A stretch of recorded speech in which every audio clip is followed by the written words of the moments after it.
Young men and women from villages, towns, and cities across Britain found themselves shoulder to shoulder with young men and women from villages, towns, and cities across various parts of the world. In the icy trenches of Western Europe, in the arid deserts of North Africa, and in rainforests of Malaya.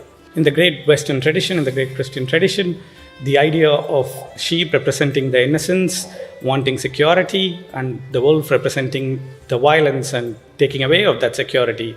And then comes the idea of the sheepdog, who are there to protect the innocent from the violence that they face. This serves as a great example of those great sacrifices made by those men and women in various battles in the two great wars. The Battle of Saragari, where 21 soldiers from the Indian Sikh regiment would face nearly 4,000 troops and will defend to the last breath the outpost, which will then get the reinforcements from the British troops. Battle of 𝗲𝗍, towards the end of First World War in September, to break the stalemate in the Eastern Mediterranean. The Indian troops of Jodhpur and Mysore would lead the last successful cavalry charge against the Ottoman gunners, flanked by the British artillery, to take the port city of 𝗲𝗍, which will then go on to become the British Mandate of Palestine, and then be the new modern state of Israel down the line. So all these great sacrifices reflect our shared history and our shared legacy.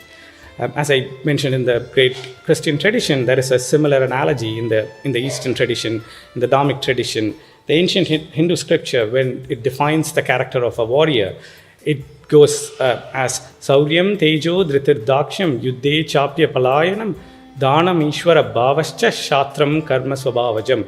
It describes the attitude of the warriors or the sheepdogs as those who are valorous, who are brave, who are strong, and also it lists the large-heartedness and the charitable nature of these warriors, of these men and women who made the ultimate sacrifice. Britain in the West, India in the East, and Britain in the North, and India in the South can set examples on these great sacrifices that were made.